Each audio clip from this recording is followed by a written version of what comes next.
Hello everyone. It's been 25 years since I witnessed a tragic accident on a local highway in a rural community, and I'm trying to make sense of what I saw. Some of the occurrences that happened at this particular accident haunt me to this day, and I'm not actually sure if it was paranormal, divine intervention. I don't know. So I thought I'd share my story and get your thoughts. When I looked up the word paranormal, I read that paranormal is not just about ghosts. It can also be about unexplained experiences. And that's what I'm talking about today. The unexplained in the situation at hand. I saw an accident 25 years ago. Two men in a truck riding along the highway. I was behind them in a car. I did not know these folks. Later I learned that they were two brothers. In front of me, without explanation, they simply drifted off the road. They drifted off on the side of the road, which from recollection was very pebbly, a lot of gravel, a lot of dirt, dust. They hit a guardrail, which caused them to flip over into a street sign on the side of the road. When they did that, the truck went down this embankment to where it landed, but first they were ejected from the windows. I don't remember if it was from the windshield or the side windows. In all honesty, that part of it doesn't ring a bell. That part of the memory is fuzzy because there were other parts that were so much more important to remember. All I know is, in total shock, I pulled over to the side of the highway into the breakdown lane. And prior to this, I had served in a volunteer fire department, not as a fire person.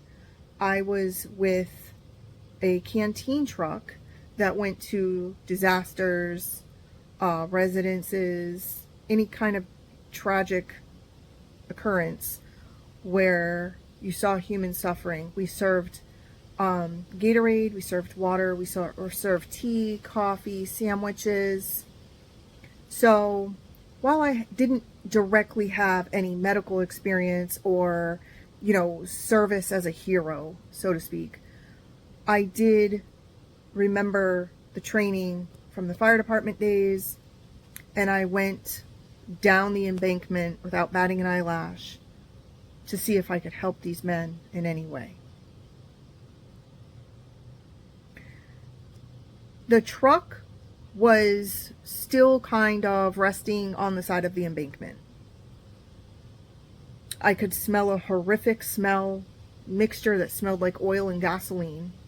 So the first thing I noted was, is there any chance of a fire happening?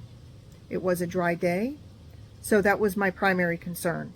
Is this going to burst up into flames and we're all going to be trapped down here? I didn't know. And again, I wasn't a fire person, but I had a little bit of knowledge in that arena. So I looked around and I saw some black goo. It sort of looked like tar. And I quickly assessed the situation and determined that what I was actually smelling was some kind of stuff that came out of buckets that must have been in the back of this truck that flew out and busted open near the two victims. I made the decision to run down this embankment as fast as I could because I didn't know the status of these two men. I had taken CPR years ago, so I knew a little bit about helping out if somebody needed CPR. I really didn't know anything about wound care. I was just a human being serving fellow human beings. I didn't know what I would find at the bottom of the embankment. I didn't know if these two men were alive or dead. I didn't care at that point as far as whether or not I was going to find a body, a corpse. That never crossed my mind. What I cared about was these two men and getting down there to help them as fast as I could. This was a lonely kind of highway. it was time of day where there wasn't much traffic, and this highway probably doesn't even see like a rush hour. So it wasn't really shocking to me that there weren't a lot of people traveling down this road at that time. The first victim I found as I ran down this embankment full bore was a young man, and he was in extreme pain. His leg was broken, and he was covered in blood. The other victim was off in the distance and more deeper into the woods, and he was screaming like I've never heard a human scream in my life. And it goes to the core of you. It goes to your bones, because you know this person is in pain. You just want to get there to help this person. You don't know if you can. So I kept shouting to him, I'll be right over there. I'll be right over there. Now again, I didn't know these two people were brothers. I didn't know they were related. I thought maybe they were co-workers. I had no idea what was going on. In my young brain back then, I thought they were roofers for some reason. I don't know why. I look up into the wooded area behind the two men, and I see rolls of paper towels, rolls of toilet paper everywhere. Well, for my little bit of training in CPR with the fire department, I realized this man is covered in blood. Well, the first thing, you don't want to just go and touch somebody's blood. Was I really concerned about that at that moment? No, I wanted to help this man any way I could. But I thought, you know what? I'm going to get some paper towels and toilet paper. First, I'm going to unroll the toilet paper, and I'm going to take that toilet paper and use so that when I do touch him, he's not getting blood on me and I'm not getting blood on him in case I have a cut or something that I don't know. And then I took a roll of toilet paper and I brought it over to him. And I don't remember, quite honestly, if I was standing, kneeling, sitting, laying. I don't remember my position. But I remember having him squeeze that roll of toilet paper because it was so painful to watch him with this broken leg. I knew he must have been hurting. And I couldn't imagine if that was me, my loved one, my son, my boyfriend, my husband, my grandfather, my relative, whoever it may be. You put yourself in that position at that moment. If it was somebody you cared about, if it was somebody you loved, would you,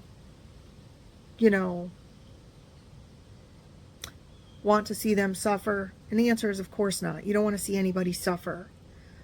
So I grabbed that roll of paper, toilet paper for him. I handed it to him and I told him, squeeze on this. Squeeze on this. And if you need to scream, scream. I am right here. And I started praying. I started praying over this young man because it terrified me at that moment that I was the only one that may witness this man take his last breath. No one else was around. There was no car going by. Now, 25 years ago for me, I didn't have a cell phone. I didn't find a cell phone anywhere. I didn't find it rolled out of their pockets or on them. Maybe they had one, maybe they didn't. It was 25 years ago. So I didn't know what to do. I didn't have a way to get a hold of anyone. I couldn't call anyone that had any, specialty training. I couldn't call 911. I just didn't know what to do. And I just prayed and prayed over this man. And I prayed, number one, that the pain would stop. I just wanted the pain to stop, because if you saw this broken leg like I saw this broken leg, I don't know how anybody could endure pain that like that. And I prayed about that. I prayed for his safety, his welfare. I prayed for his loved ones. And I prayed for his ultimate peace. And he took his last breath while holding on to this roll of toilet paper, and I had grabbed onto his hand at the last moment, not realizing it was his last breath. He took his last breath right in front of me. That stuck with me. That was the most awful thing I've ever witnessed. I just kept praying, and then I looked up the embankment, and I saw people. From my recollection, this is where it gets a little paranormal. When I looked up the embankment, I saw the glistening of the guardrails, but barely. My memory was when I came over the guardrails, there was nothing there. There was no blocking the guardrails. But now that I'm standing at the bottom of the embankment looking up, all I could see was thick, dense shrubs, growth, I don't know what you call it, right up against the guardrails. And I thought, oh wow, and I said to the people up there, excuse me, why isn't anybody coming down here to help? Excuse me, could you all come down here and help me, please? This man just died. And what I didn't know was all these people that had stopped, and I'm talking a handful of people, because like I said, it was not a busy highway at all. All these people that had stopped had already called 911, which I didn't know that. They're watching me down below, and I'm watching them, and I'm getting mad. I'm getting angry. Like, why aren't you people coming down here to help? And I know firsthand, being with the fire department and being with the canteen, that it's not in everybody to do that. Believe it or not everybody has a drive, knowledge, or even desire to help another human being. It's sad, but it's a true fact. A lot of people won't get involved. A lot of people won't stop. A lot of people won't help. A lot of people won't call 911. Now, in today, 25 years later, I can attest that if that happened now, people would be more inclined to take their phone out and record it than to actually go help the people. They might call 911. They might not call 911, but they would definitely take their phone out and record it. I don't recall anybody doing that back then, but again, it was 25 years ago or so. So as I'm yelling up there, I finally see a stretcher, a gurney, a backboard, things like that, that ambulances, paramedics, firemen, fire persons, they use these things at tragic scenes, car accidents, whatever scenes they go to. And I saw these things, and I yelled up there, what is taking you so long? I'm down here trying to help these guys. What is taking you so long? And I was livid. I couldn't believe how long all of this was taking. And the man on the other side of the woods there was still screaming. I mean, just horrible. And I hadn't even gotten to him yet because I was still in shock about what I just witnessed. One person, I don't know if it was a bystander or if it was a paramedic, one of the firemen, I don't recall, but one person yelled down, "It's too steep. We can't get there." And I thought, too steep? That's ridiculous. I ran right down the hill. What in the world are they talking about? Too steep. And I'm like, these are trained individuals. They can't come down an embankment. Please, give me a break. So I went over to the other man at this point. He was covered in that black gooey substance that had come out of the bucket from the back of the pickup truck. Covered in it. It was in his eyeballs, all over, everywhere. I didn't know if it was something that could burn his skin, but he was clearly in so much pain. So all I could do, because I couldn't touch him. He was covered in this stuff. All I could do at that point was pray over him and talk to him, keep talking to him. I didn't tell him that the other guy had passed away because I figured it wasn't my place to do that. I just wanted this man to be okay. I tried to get some paper towels and bring over to him from the woods, but he wouldn't accept them. He wouldn't take the paper towels. He just laid there screaming in pain.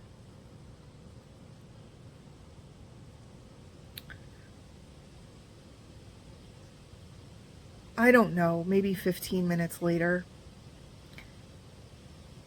all of your heroes, your paramedics, ambulance drivers, your firemen, they all got to the bottom of this embankment. They were all surrounding me, and I was relieved.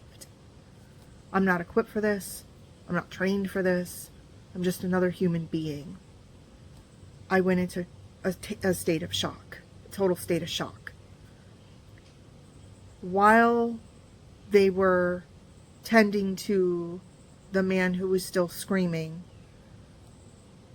they did whatever they do with the person who passed away, put a sheet on him or something. I apologize. I don't really remember. I remember I was in a state of shock. If you've ever been in a state of shock, you will know what I mean, because your whole body goes completely numb. And they asked me, do you need help getting back up the embankment? And I thought to myself, what in the world is everybody talking about this embankment for? What? So I get over to where they directed me to go back up the embankment. And it was covered in poison ivy. I'm like, oh dear God, I'm allergic to poison ivy. I can't go up there. They said, well, you got down here. No, it wasn't like this. I must have come down a different way. They were like, what do you mean it wasn't like this? I said, well, I came straight down the embankment, right there where my car is, up at the top of the hill there. And they said, no, it's covered in poison ivy. It's thick brush. And if you look behind me here at this little flowering shrub, see how thick it is at the bottom of this shrub? That's literally how thick it was to get back up. And I thought, I must have come a different way. I don't know what's going on here. But they literally had to rig up a rope and tie some special equipment around me to get me back up that hill. It was too steep for me. I couldn't just walk up the hill. They had to have special equipment to get both men up the hill. So I was like, what? I couldn't believe that, because I thought to myself, there's something wrong with this picture, because I don't remember anything like that happening to me when I was going down the hill. So I found it very, very bizarre. I get back up to the top and I see that my car door was open. My purse was still inside. I hadn't even shut my engine off. Like, I just left my car to run down this embankment to be with these gentlemen.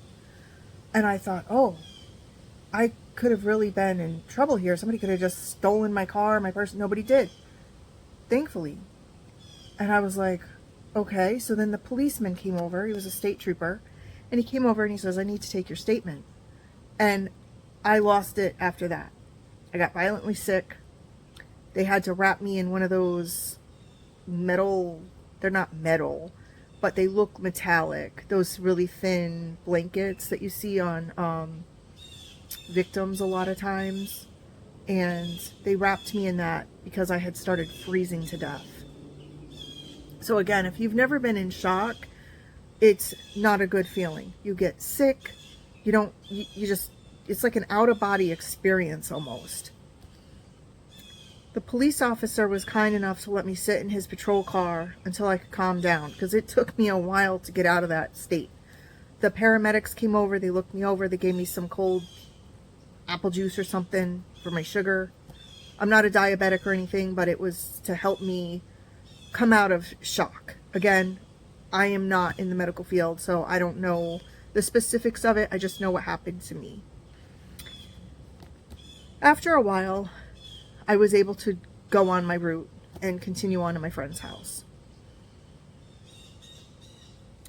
And I thought to myself, oh no, I'm going to be covered in poison ivy. I'm literally, because I'm so allergic to it. And in all honesty, that wouldn't stop me again. If I thought I was going to help another human being and there was poison ivy in my way, that would never, ever stop me. But when I went down the embankment, I didn't see any poison ivy. I didn't see any shrubbery. I didn't see any bushes, nothing. So now that was my fear. Oh no, I'm going to be covered in poison ivy. And I am terribly allergic to poison ivy. I break out in the worst rashes and it's horrible. So that's the last thing I wanted to have happen, was to have these terrible rashes come out because of the poison ivy. I get to my friend's house and there was no way I was in the mood to hang out with anyone. I just wanted to go home, go to sleep, and cry into my pillow. You know, I just couldn't process what I had just witnessed. So I ended up leaving and I went home and I tried to call the hospital where I thought the screaming man had been taken. And I didn't know the names of these individuals. So I called the hospital, and by chance, it was the right hospital. I told him what happened. I said, hey, was there on the scene. I'm just concerned about the guy. Is he okay? Did he make it? Yes, he's okay. So I confirmed that it was him. They transferred me to his room, and he didn't answer. That's okay, I'll try it again tomorrow, I thought. The next day came, and I called again a few times, and he never answered the phone. For a solid week, I called that number at least 3 times a day, and I never spoke to this person. I never spoke to him at all. It was a while later, probably 2 or 3 years later, I believe, and I received a subpoena. I was summoned to be deposed by attorneys in this lawsuit they had for the victims. I don't remember who the victims were suing. I don't really remember.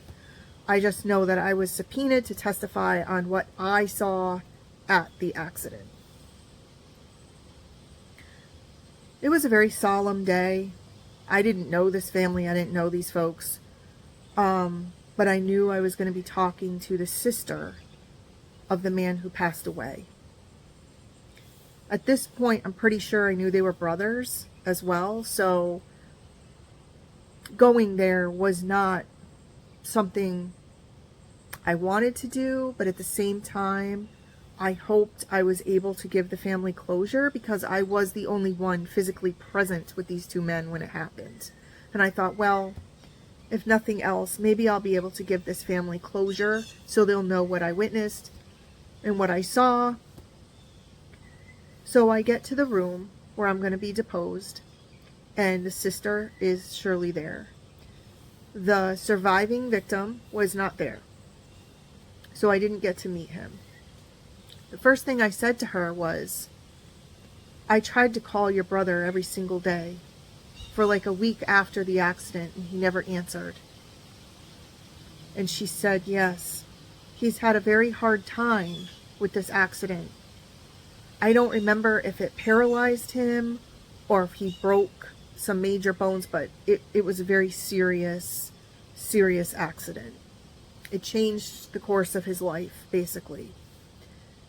And I remember giving her my phone number, and I said, I would love to talk to him. Please give him my phone number. And she said she would, and he never called. To this day, I've never heard from him. And that's a shame. I just wanted to let him know I was there. And I think it would have helped brought me closure if he had called me to tell me he was okay. But I never got that closure. And today this still haunts me. The attorney started asking me questions, such as, what did I observe? But where I parked my car, I could go down very easily. And there was nothing in my path, nothing at all. So I was able to just run down. And he's like, are you athletic? Wait a minute. Am I athletic? No. Nope, not athletic. Do you run as a hobby? Do I run as a hobby? No, I don't run at all. I might walk here and there, but no, never been athletic. Worst student in gym class. No, I'm not athletic. Well, how were you able to make it to the men so quickly? Well, I was right there. I mean, they were in front of me on the road, so I saw it happen. Well, how were you able to get to them so quickly when it took the paramedics 20 minutes? That's a good question. I asked myself that when I was there, actually, and I asked them when I was there. So that's a very good question. I don't know. And he said, did you get snagged on any of the bushes? Snagged in the bushes? No. I said, I remember, quite frankly, I was wearing a pink jacket, these articles of clothing. I had my little scarf on, and they weren't even dirty. Like, I didn't have a speck of dirt. I didn't have leaf residue. I didn't have forest residue. Anything you would expect to have on your clothes coming out of a dense, thick forest. I had none of that on my light-colored clothing, and I don't remember any of it. So he showed me a picture. Let me pan over here again. See how dense and thick this is right here? This little tree. That's exactly how this entire embankment was. There was no way to just run down this embankment. There was no way to just walk down this embankment. The whole ground was covered in poison ivy. So in addition to the poison ivy, then you had all of the dense, thick foliage, dense, thick briars. Everything you could think of was there. They also asked me if I had experience, in the medical field. I said, no, not at all. Well,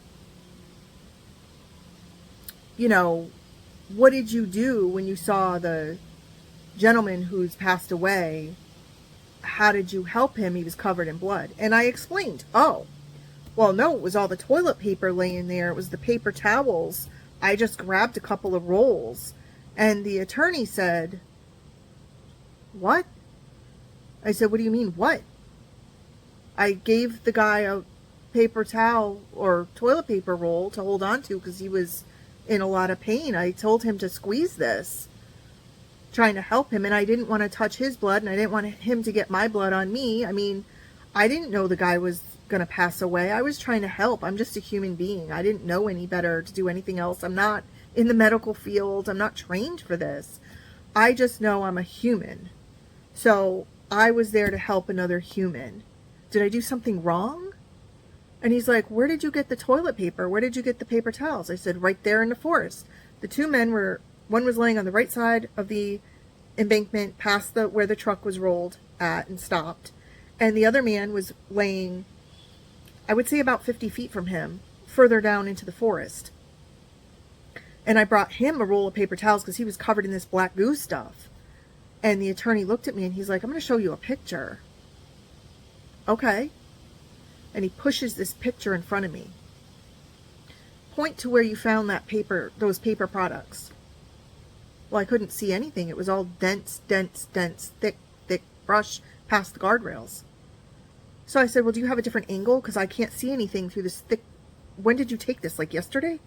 He goes, no, I took it an hour after the accident. Wait a minute. This picture of all this thick, dense brush was taken an hour after the accident. He's like, that's how we're trying to figure out how you got down there because it took the paramedics 20 minutes. I was like, I don't know if this is a divine intervention or a paranormal something or other going on here, but I don't have an explanation for that. I just know that I ran down that embankment with no problems, and I never caught the poison ivy either. So he did have a different angle.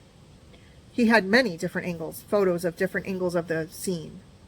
And he showed me past the men into the exact place I said were whole rolls of toilet paper and paper towels, all scattered in the forest. He's like, now where were they?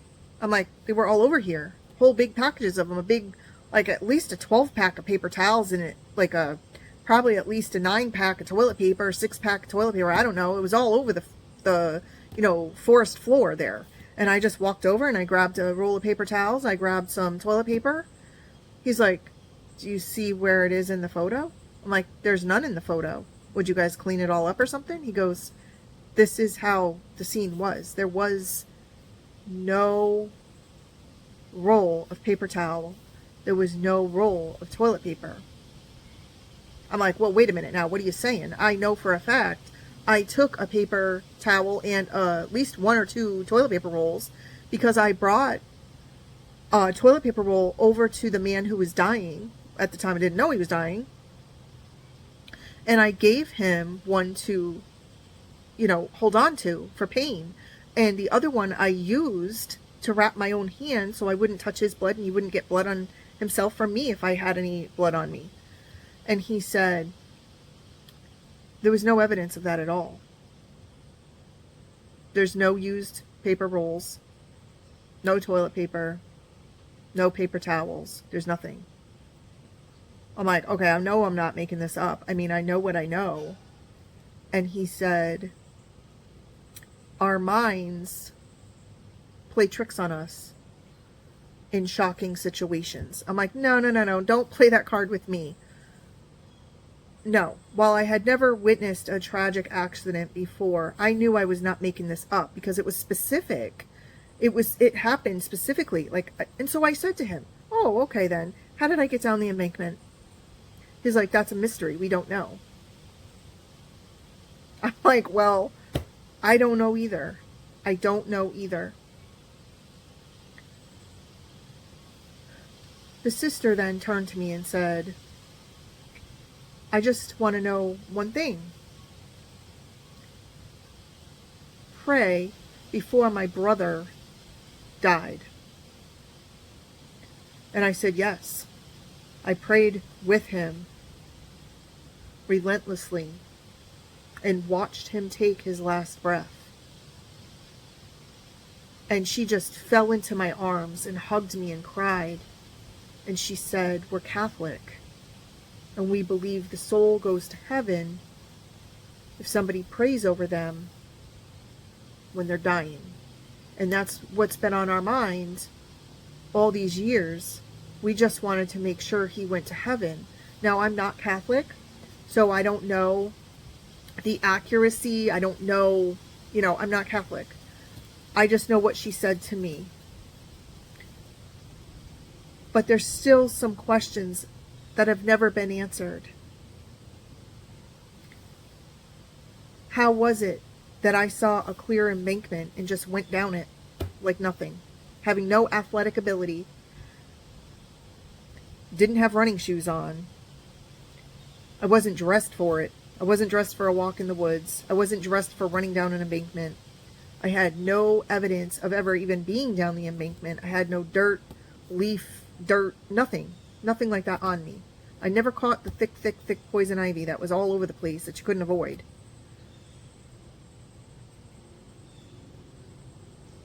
A while went by, and then I found an article in the paper that had been published after the accident that I never saw.